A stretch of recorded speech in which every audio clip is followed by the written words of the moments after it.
Between ignoring one thing and focusing on another, there is a broad relationship between the parts that correlate these two. Attention allows us to distribute tasks, run errands, and coordinate relationships as much as possible while focusing on what we believe is necessary. I often wonder how, in this century, many things that were condemned in the past are seen and associated as simple things correlated with a good worker or a productive person today. One of them is hyperfixation. Is what was once condemned, rewarded, and sought after today, where in previous centuries a reorientation of these things was the thing missing? I'm Stephanie Elias, and today we'll talk about hyperfixation. Have you ever felt like the world around you disappears when you are engaged in something you are deeply interested in? That is what hyperfocusing is. It can also be called hyperfocusing because the activity you are focused on takes up most of your thoughts, time, and energy. Losing tracks of time and not being able to focus on other important aspects of your life can lead to imbalances that can affect your overall well being.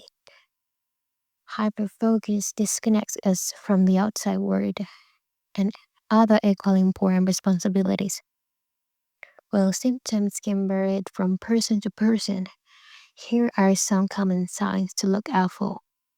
You lose track of time, whether it's an hour or 10, whether you come out of the fixated state. You have a hard time remembering where all that time went. You don't notice what is going on around you. You don't hear the people around you. You don't remember to eat or drink water. And you don't even notice that there is a strong thunderstorm raging outside your window. You lose awareness of your surroundings and focus only on your activities. You have an extraordinary level of concentration. You spend hours absorbed in your work, so you manage to achieve great success in your activity, but not very much in the rest. You involuntarily neglect responsibilities. You miss work deadlines or fail to fulfill household chores. As a result, you have strained relationships and difficulties at work. You feel lonely and alienated from loved ones. You are so absorbed in your activities that you often decline invitations or isolate yourself by not showing up socially. You feel physically exhausted. You can't sleep or eat properly because of the stress and anxiety your hyperfixation causes. The causes of hyperfixation can be as varied as the people who experience it. It is often a combination of genetic, environmental, and psychological factors. Some of the possible causes include stress, mental disorders, excessive interest and passion for a particular object. There are several strategies to help you cope with hyperfixation and maintain a balanced life. Keeping yourself organized, time management, creating and seeking support, going to a therapist or psychiatrist. The effects of hyperfixation of humans by Poth, Melnick, Pavorica, Olepskaya, and Poplikov is what we're going to know today, among other information. What about a bit more into the future? Mark Schwartz tells us that hyperfocus is like high power magnification, or like being close to a huge movie screen showing very gory scenes. I am not encouraging readers to necessarily view very horrific movie scene as presented in different films or just social media. This is only to consider some kind of testing, and some close up things that can give us some kind of distance and a small point of view. Hyper focusing can lead to body sensations and can magnify details in our real life. In today's society, life seems to happen all too fast, with everyone busily moving from one thing to the next, from school to work to family obligations. Life can start becoming very routine for many adults in the US. Focusing on life's mundane and required tasks may prove to be difficult, but partaking in enjoyable activities for hours on end, such as playing video games or watching television, can be surprisingly easy. Perhaps during an activity, your mind finds itself elsewhere so much so that focusing on the task at hand seems almost impossible, or maybe it is difficult getting started on a work or a school project. But once you enter the zone, you cannot seem to pull yourself out of it. From one end of the spectrum to the other, this characteristic may be indicative about an attention deficit disorder. But this can be characterized by problems such as impulsiveness, difficulty focusing on a task, and hyperactivity. While ADHD is usually diagnosed early in childhood, many continue to experience these life interfering symptoms as adults. Although symptoms of ADHD can be quite common among neurotypical individuals, diagnosis of ADHD only occurs when these symptoms are persistent enough to continually disrupt daily function. In the United States, the overall prevalence of ADHD in adults is 4.4%, as the National Institute of Mental Health predicted on 2017. So hyperfocus can be, yes, a neurotypical experience, or maybe not. But people have experienced in at least once in their lifestyle, or just in their lives in general, right? This term is often used in the context of conditions related to attention abilities. Furthermore, hyperfixation may seem like a frequent occurrence in the wider population, but its prevalence may be higher in ADHD populations. A term that is commonly used with hyperfixation is flow. Flow is used when a person is completely absorbed in the present moment and intensely focuses on reaching an end goal. The concept of flow and hyperfixation shares some of the same characteristics, but there is a belief that the cognitive mechanisms underlying these two phenomena might not be the same. Currently, a chief symptom of ADHD diagnosis is in adults is difficulty focusing. Thus, there are few instruments available to assess hyperfixation when diagnosing adults for ADHD. To address this gap, in 2016, also Kizio and others created the hyperfocusing scale to evaluate the degree of hyperfixation symptoms. He found that higher hyperfocusing in adults with ADHD versus non-ADHD participants, and the hyperfocusing was correlated with ADHD symptoms. As the first scale created to specifically study this phenomena, the several limitations which were addressed in more recent studies actually found something interesting. But let's stay a bit aside from Queen Drown and this amazing thesis that was made.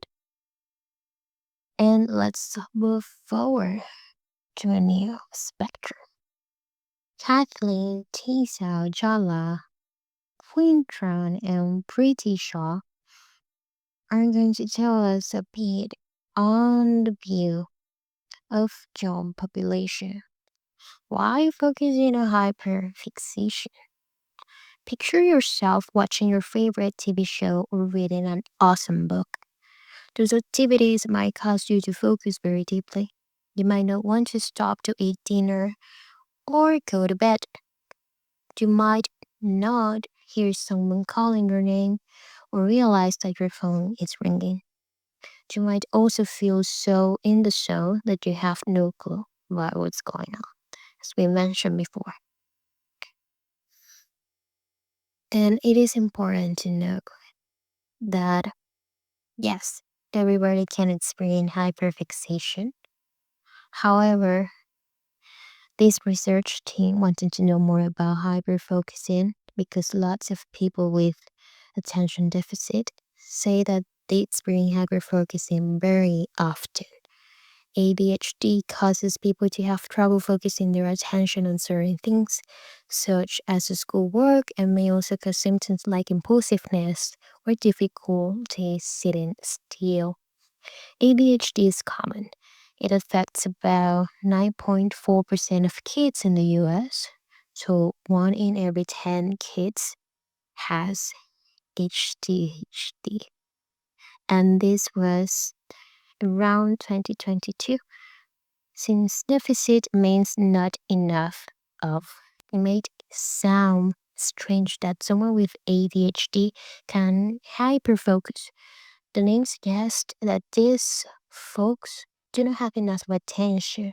However, we think that people with ADHD have plenty of attention. We all here.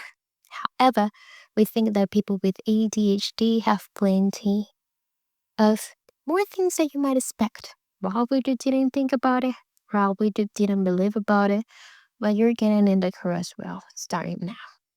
That is, people with ADHD have difficulty saying, okay, now I'm going to focus only on my math homework until it is done, right? They might get distracted by all the things. On the flip side, people with this disorder might also put way too much attention towards something like beating a video game. They might play for 12 hours straight and totally forget to eat. So we know that people with this disorder can hyperfocus and that they say hyperfocus happens often for them. Until our research study, or the ones from the people I mentioned, our research team, hell yeah, there was not good way to measure hyperfocus. Before their work, only one other research group had scientifically tested whether people with ADHD hyperfocus more than other people do. That group asked 11 questions and found higher hyperfocus in the people with ADHD compared to people without it. But let's say, what about starting to measure hyperfocusing or hyperfixation, and specifically in adults? So they design a questionnaire to measure how often people find themselves hyperfocusing in their daily lives. To decide the questionnaire, they first read all the science papers they could find on hyperfocus. They also interviewed 5 college students with ADHD. They discovered 3 important things. First, each of the students with ADHD said that they often hyperfocus. Second, multiple students told them that when they hyperfocus, they lose track of time and have trouble stopping the activity. Third, hyperfocus most often occur during school, hobbies, and screen time. The school included things like working on a project, writing an essay, or creating computer code. Hobbies included training for sports competition, creating art projects, and writing music. Screen time involved activities like watching TV, playing video games, and surfing social media sites. They used this information to grade questions about hyperfocus, which we named now the Adult Hyperfocus Questionnaire. That is the main title of it. This study includes the word adult because the people they interviewed before writing the questions were over 18 years. Oh, and I think that this is very interesting because they found that people with ADHD had higher total hyperfocus scores. People with this disorder reported more hyperfocus when doing schoolwork, hobbies, and screen time activities. They also had higher dispositional hyperfocus, meaning they rated their personalities as more likely to hyperfocus than did people without ADHD. They also found that people with more ADHD symptoms had higher hyperfocus scores. This was true for both current ADHD symptoms and for ADHD participants. And that were suffering any symptom related to it as well when they were children. So overall, the data that was collected supported the hypothesis. People with ADHD had higher hyperfocus and more ADHD symptoms related to higher hyperfocus. Additionally, they achieved their goal of creating a questionnaire to measure hyperfocusing. We think that this was like a great achievement, and I'm saying we because you and I, you the person that is listening to me, can agree. And yes, this be like a useful questionnaire, and we can move forward with other researches about it. Isn't that amazing? I think it is. But I will only include myself on this perspective. But it's hyper focusing a bad activity? Definitely not. It can be a superpower. It can help people accomplish incredible things, like finishing a huge art project or writing a book. But I also know that this is 21st century, and I know that in the past, hyperfocusing wasn't like as great as people might used to. So I think it's great for nowadays activities and rhythms of life because productivity takes to go. But I cannot say the same for before because different times, different speeds, and different routines in everybody's lives and periods of time. Many of the participants said that hyperfocus makes them very productive. They say they would not get anything done without hyperfocus. The ability to completely block out distractions and focus only on your goal can be an amazing talent and can lead to heartbreaking accomplishments. It is no surprise that many famous people have ADHD, including Olympic gold medalists, artists, singers, and scientists. Their success may be partially related to their ability to hyperfocus on their professions. The key to hyperfocus is learning to control it. If you can harness your focus and use it to accomplish important things, who knows? It could be a future Olympian or prize winning scientist. Hyperfocus is not an official ADHD symptom, and this was in 2022, but we can say that the results suggest that maybe it should be. Making hyperfocus an official symptom could help ADHD diagnosis and treatment. For example, if doctors note that hyperfocus and not just a lack of attention is a part of ADHD, they might be able to diagnose it better, particularly in adults, since ADHD is more difficult to diagnose in adults than in children. Hyperfocus relates to neurodiversity, and this is the idea that many brain conditions represent brain differences, not brain problems. The research indicates that people with ADHD may not have an attention deficit, but instead they might have a different attentional style. This style includes greater hyperfocus and possibly other strengths, like more creativity. People with this disorder can thrive in environments that let them use this strength effectively. Knowing about hyperfocus could help doctors and therapists teach people with ADHD how to harness their hyperfocus. Therapists could help people identify which situations involve bad hyperfocus, like spending way too long playing a video game, and they could help people see situations that create a good hyperfocus, like completing a big school project. We think it is important for people with ADHD to have their hyperfocus recognized. And this is what our researchers from this study say. Many people with ADHD report that hyperfocus is a big part of their lives, but so far, hyperfixation is not recognized as an official part of ADHD. And isn't that bad? There are so many spectrums, there are so many differences, and as they mentioned before, styles of attention that needs to get like properly documented.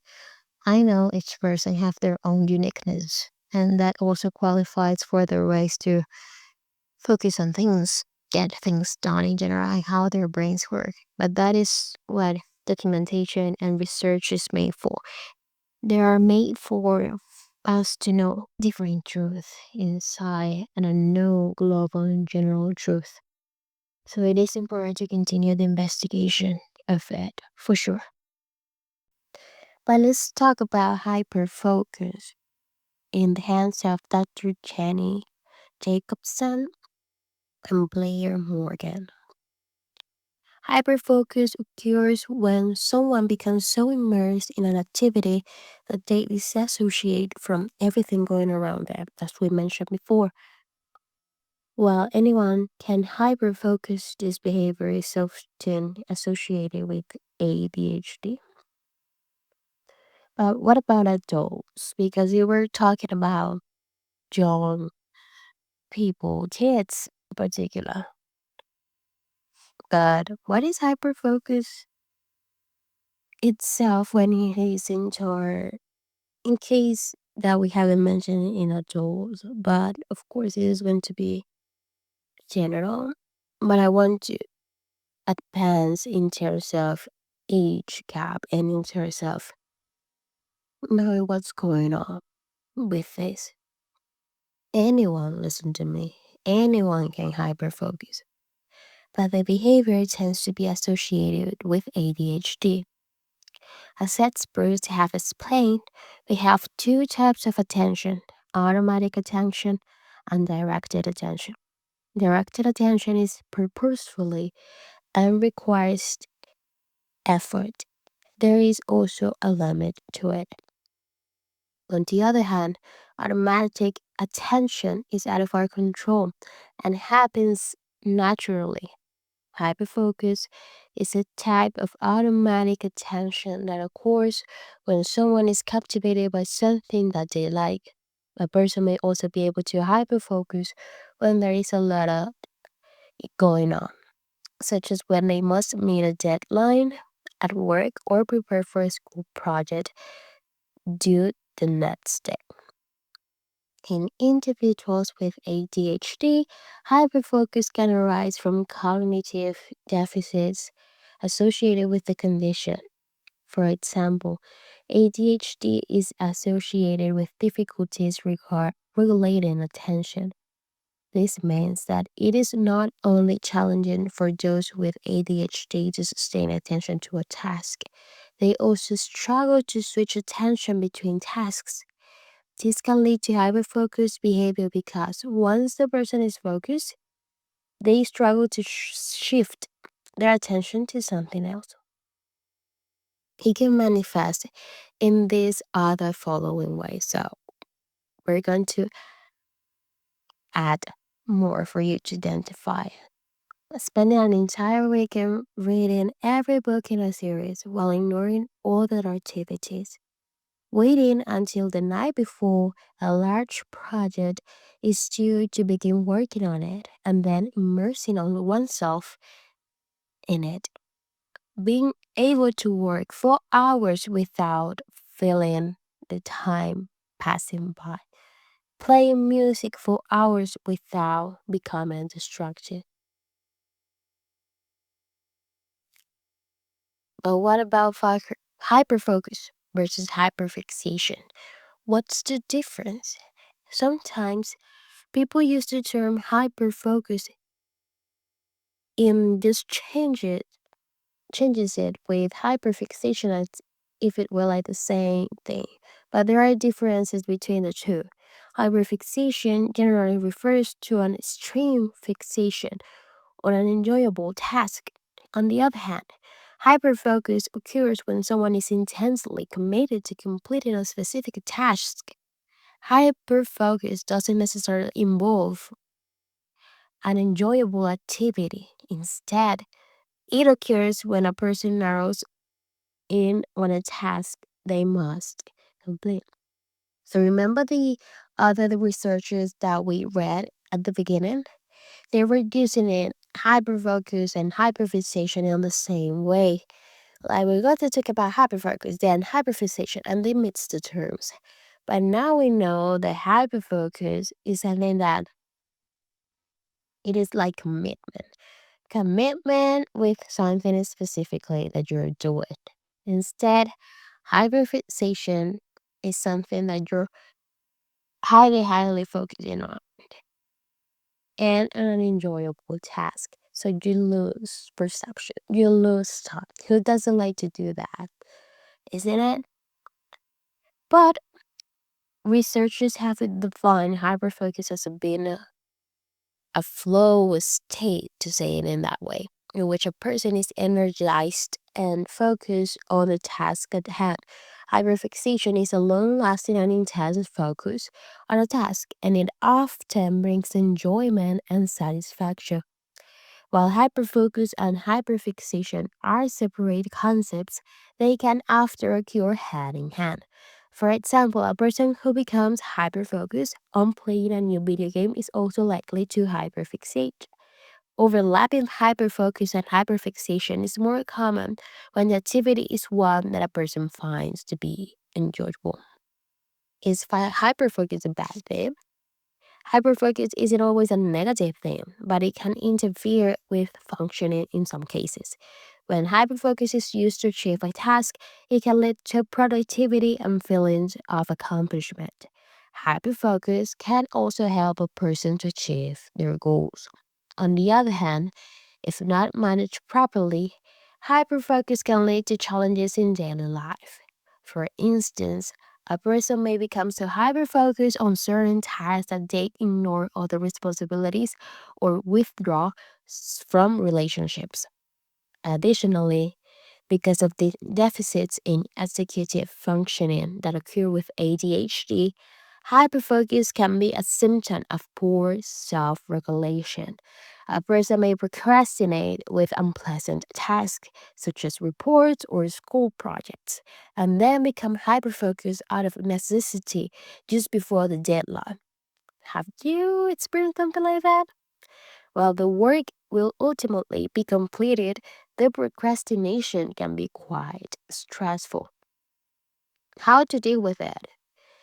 If hyperfocus is beginning to cause problems at work, school, or in personal relationships, there are the strategies you can utilize to manage it. Schedule your activities. Use a planner or a scheduling app to set aside time for important tasks, such as reports, projects, or assignments. When these activities are on your schedule, you'll be less likely to wait until just before the deadline to complete them.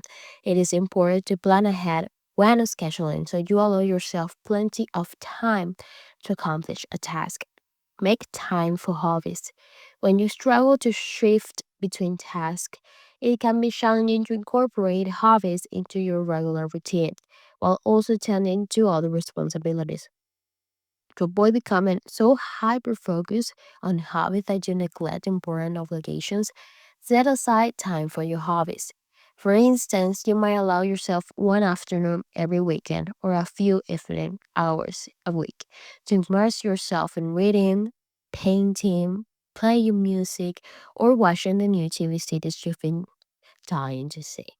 It happens often right now nowadays with streaming services when a new series that you've been waiting the new season to arrive and then you binge watch all the series in just 2 days, either one.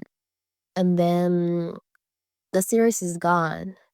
You just waiting months for this new season to arrive, to launch, and now you just finish it in 2 days. Of course, that also leaves a sensation of not being feeling the right way with yourself, like questioning yourself, like, why did I do that? Was it that necessarily? Now it's gonna need to wait like another 8 months for a new season to arrive. Why did I do that? So something that became really um, pleasantly achievable, in pleasant, sorry, and pleasant in the current time and moment, right? When you were watching the chapters, then became like some kind of a negative experience when you realize it was all gone. Try to set a timer. Setting a timer on your phone or watch can cue you to take a break from whatever activity you're intensely focused on at the time. If you're going to read a book during your downtime or begin on a project or watch a new series, give yourself a set amount of time and hold yourself to it.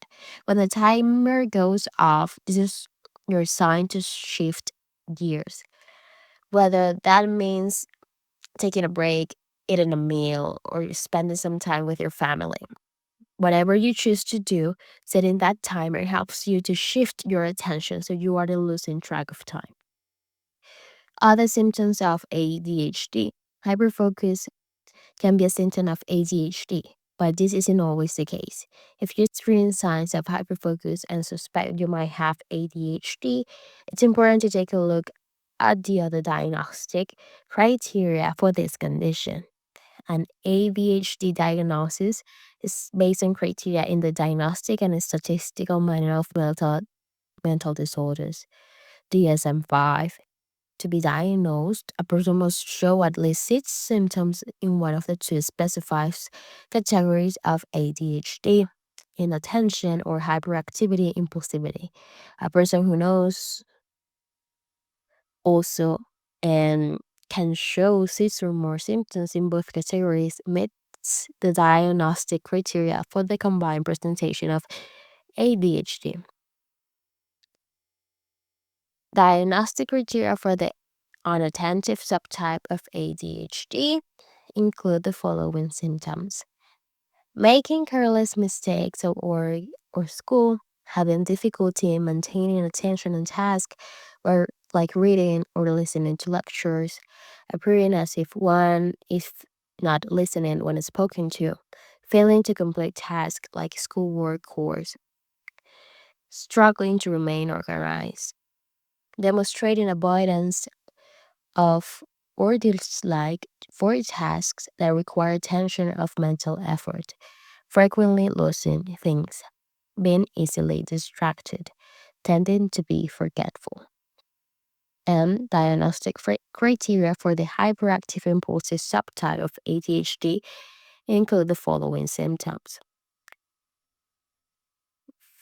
failing to stay seated when it is expected, running or climbing when it's not appropriate to do so, being unable to engage in quiet play, appearing to be always on the move, excessively talking, blurring out answers or statements, interrupting others, such as by entering into conversations or games without being invited, struggling to wait in lines or to wait one's turn. If you show some of the symptoms or all of the both, you may have ADHD. For proper diagnosis and treatment, it's important to see a professional, such as a doctor or mental health clinician, like a psychologist or clinical social worker. With treatment, you can learn strategies for managing ADHD symptoms. And that is also something really important because these are symptoms that is good to know what I do is about. But of course, it could be to a major cause. And who knows, maybe it's something deeper like this. But let's continue. Now, what if I told you that then this could lead to a symptom of autism or schizophrenia? Yes, it is something possible. And we're going to talk about that.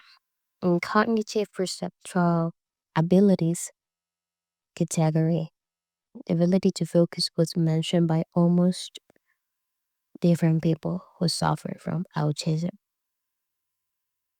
Barry is described as like zooming in, unwavering focus, hyperfocus, and focusing on one thing. Also, focusing on it and focusing on focusing. When considering disadvantages of the participants who were employed or at university, many describe their ability to concentrate or hyperfocus on one task to the exclusion of all else as a huge benefit. This skill was described as tenacity or perseverance, but also meant the exclusion of attention from other people's priorities or interests that might be considered more typical. Perseverance, not giving up. Like I would much rather have work on my maths homework than go for a party. It was my 18th party, and my mom organized the party, and it was math homework night, a Thursday night, and I had to hand it in the next day. So I stayed in the school as long as I could till the school closed at 6 o'clock that night so I could get my math homework done. It was more important than having a party.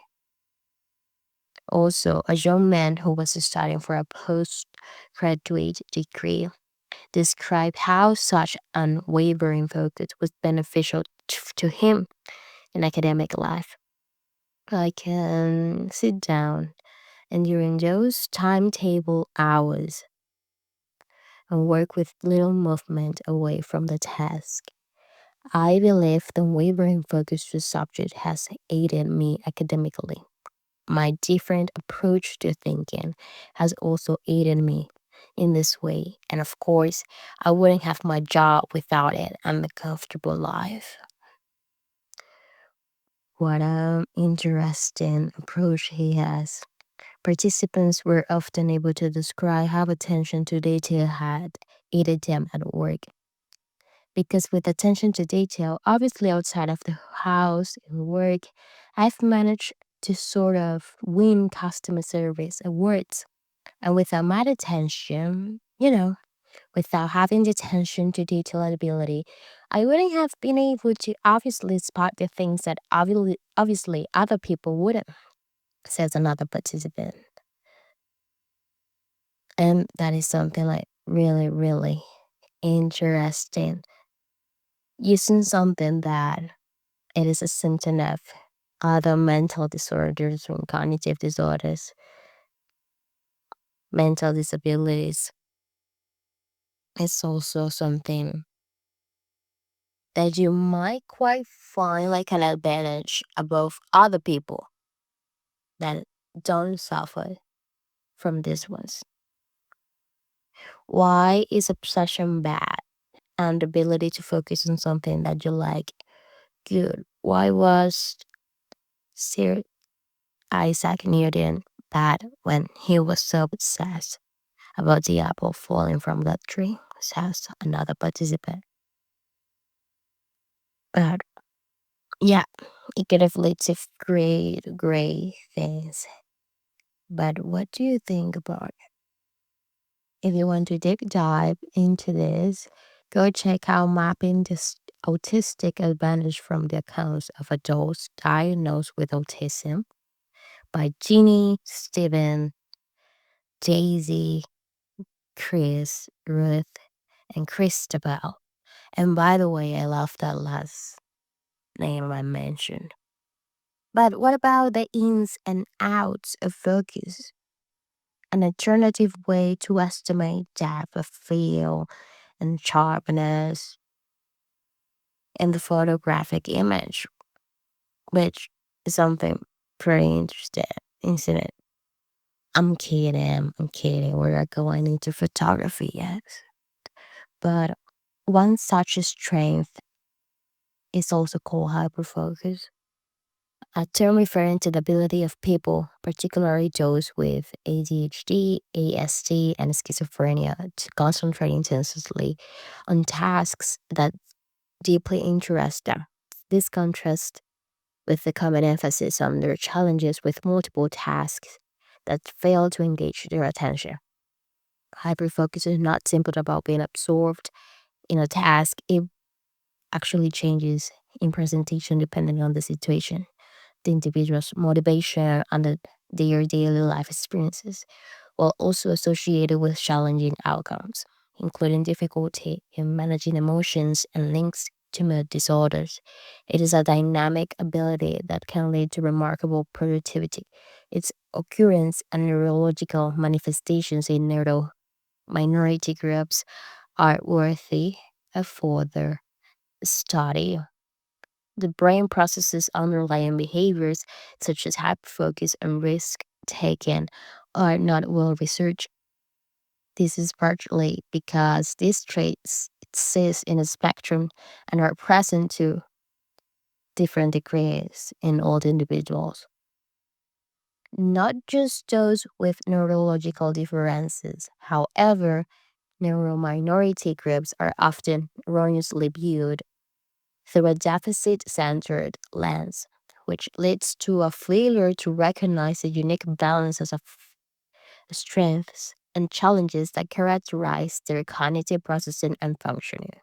Overall, this results in a biased and incomplete understanding of their experiences and abilities. This lack of research is even more pronounced for less common conditions, such as Tourette syndrome, where exceptional creativity, the ability to think in novel and inventive ways, is a notable but under-investigated characteristic. And we mentioned this also at the beginning, that people might think that they cannot focus on one thing and they cannot do one task properly. Like, why not? Actually, some studies are showing us that yes, that is possible, even having ADHD, hyper impulsivity, and others. And you now know that it is a symptom often encountered in schizophrenia and autism as well. So why just putting this away from the people that lives with these mental disorders, cognitive disorders, and others? Why not including it? Because then we have like this type of a stereotype, like you cannot focus on anything, like you cannot concentrate in anything at all, or you have like some type of disassociated disassociation that might just stop being functional at all. It's just like, yes, I live with something perhaps, but that doesn't mean that I cannot do a task completely. So Jonathan Vincent here, Pen One, and Jing Hui Xia. Sorry if I mispronounced the last one. They were right about this because they were actually agreeing with the first author we talk about. That is possible that we can focus even though we have some other things going on in our heads, in our minds. The term distraction is commonly used to refer to relevant percepts in the external environment, such as irrelevant visual stimulation and irrelevant auditory stimulation. The study of external distraction has a long and distinguished history in the field of psychology, featuring experimental manipulations of external stimulation. Furthermore, the notion of distractibility, let's say it as it is, as an important individual differences factor has long been proposed, but distractibility in these early studies almost exclusively refers to distraction by external stimulation. However, external stimulation is likely not the only source of distraction. There is increasing evidence showing that performance can be hampered by information that is hypothesized to have an internal origin. Three notable constructs that are conceptually distinguishable from external distraction are A. Thought intrusions, B. Repetitive negative thinking, and C. Mind wandering. Thought intrusion is a common experience. Studies have found that over 80% of healthy individuals experience some forms intrusive thoughts. The contents of these thoughts are often negative and sometimes even disgusting. Thought typically studied from a psychopathology perspective. Intrusions constitute a form of cognitive distraction because they interrupt the flow of thought and capture mental capacity. As a result, one of the hallmarks of thought intrusions is that they interfere with ongoing task performance. Repetitive negative thinking is defined as repetitive thinking about one or more negative topics that is experienced as difficult to control. Two common forms of repetitive negative thinking are rumination, defined as past oriented persistent on causes and consequences of one's distress. Worry, defined as future oriented repetitive thinking about potential threats, uncertainties, and risks. Both rumination and worry are associated with difficulty concentrating and low task performance. Although repetitive negative thinking and thought intrusions are many similarities. Unpleasant, distracting, and uncontrollable. There are some fine-grained differences between them. Clark and Reno in 2005 suggested that repetitive negative thinking may represent a more persistent form of cognitive interference, whereas thought intrusions may be more sudden, undirected, and somewhat unexpected. General distractibility. The term mind wandering was used by Smallwood and Schooler to represent a collection of terms that all entail a spontaneous shift of attention away from a task towards unrelated inner thoughts, fantasies, feelings, and other muscles. Mind wandering is a well documented source of distraction in many cognitive tasks. In conception, for several reasons, mind wandering is not considered a simple repetitive negative thinking or thought intrusion. First, mind wandering is not necessarily negative or unpleasant. For example, during the lecture, students may find themselves thinking about unrelated things such as their plans for the weekend. While these thoughts disrupt attention to the lecture, they may be quite unpleasant, interesting, and constructive for other purposes. Second, mind wandering does not necessarily involve recurrent, repetitive, or clinical or cyclical mental content, where it's said. A person may go from one topic to another during an episode of mind wandering. Different mind wandering episodes may also involve different topics. Third, individuals are often unaware of their mind wandering state, whereas repetitive negative thinking and thought intrusion are often associated with conscious appraisals and attempts to receive. The relations among phases of distractibility can be reviewed in several constructs that capture different aspects of how easily a person can be distracted, but how exactly are they related to each other? That is, if a person is prone to one type of distraction, are they also prone to other types of distractions? To our knowledge, no prior work has examined the relationships among all these constructs simultaneously within a single study. Without an empirical assessment of the relationships, we run the risk of jingle jangle fallacies. So, in the jingle fallacy, the same term is used to refer to distinct constructs, whereas in the jangle fallacy, different terms are used to refer to the same construct.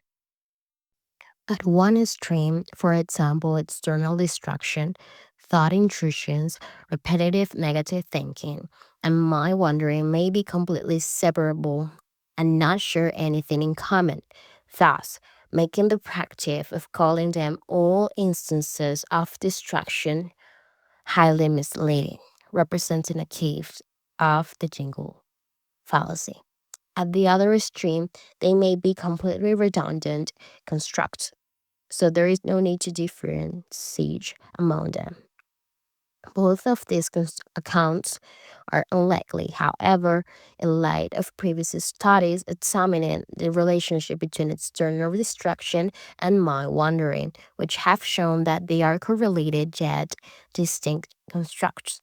For example, Ainsworth and Macmillan in 2014 obtained self-reports of external distraction and mind wandering by representing thought probes as participants completed laboratory tasks.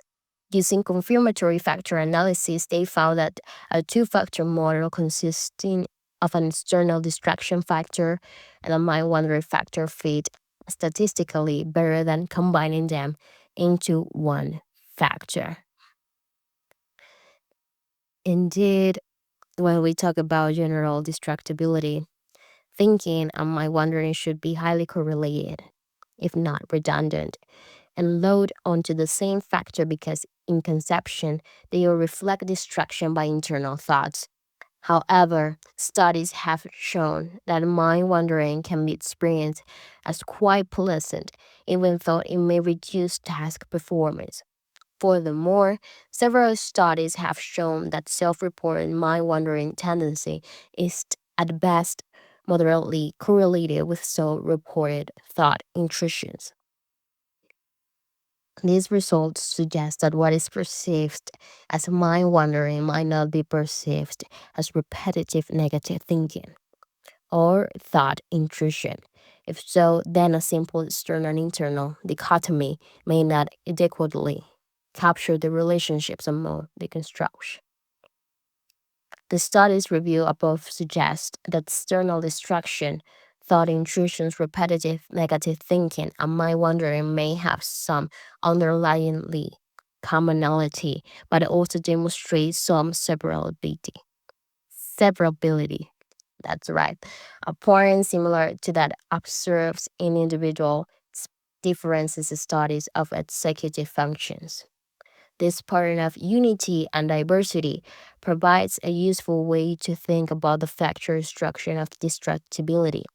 It may be plausible to assume that the correlations above various forms of distraction reflect an overarching trait that governs a person's general tendency to be distracted by irrelevant information. Additionally, there might be the additional factors that determine a person's vulnerability to a specific form of distraction.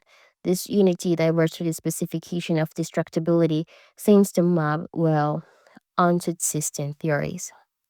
For example, McVeigh and Kane in 2010 argued that a person's working memory capacity plays an overarching role in maintaining the task goal and avoiding distractions.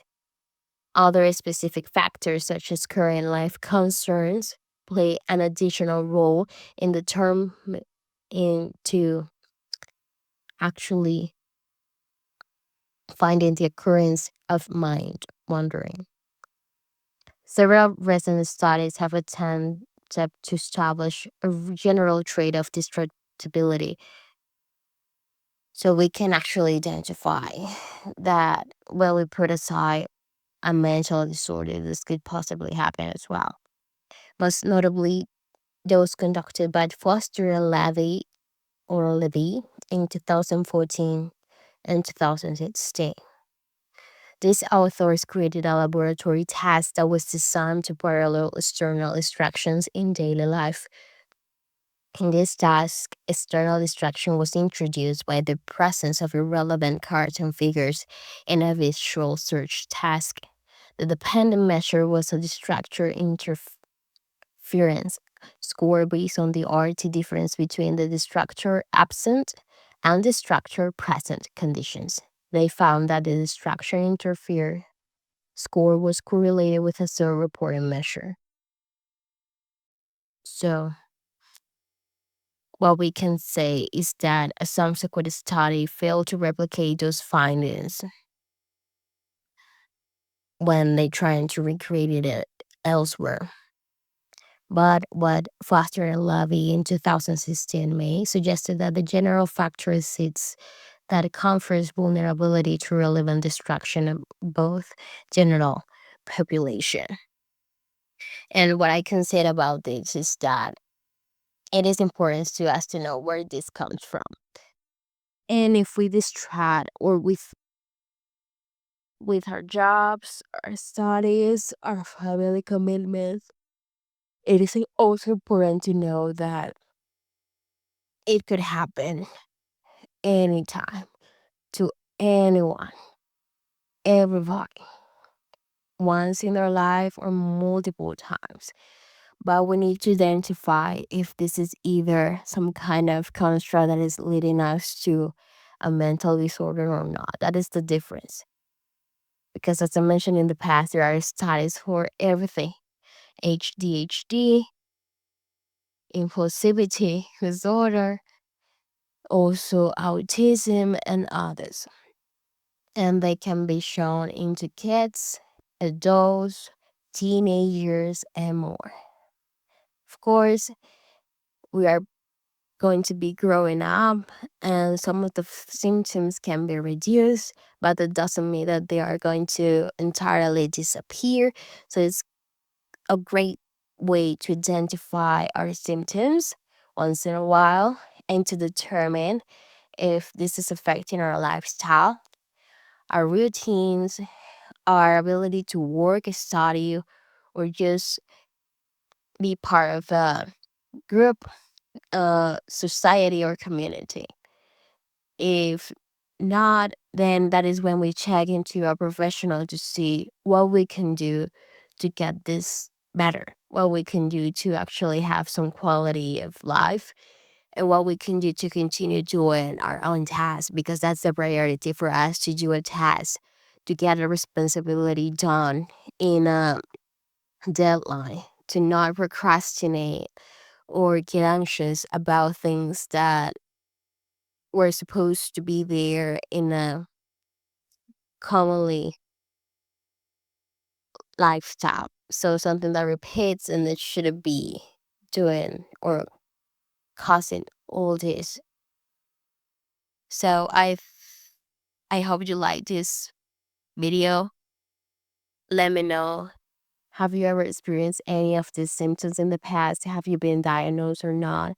This is mostly informational, but I would love to also continue these amazing research or just discussion, commentary, opinions, and others about this topic. And did you know the difference about hyperfixation and hyperfocusing? Because I did not. And that's why I just ended up talking about distraction, because I think it is important to go into the roots. But this is like a pretty good study that I wanted to put in place right here. It is called a deep factor, understanding individual differences in distractibility by Han, Akira, Jala, Pretty, and John. So let me know if you want me to disclose everything about this topic or not. But thank you so much for being here and have a nice rest after day, afternoon, or night. Bye bye.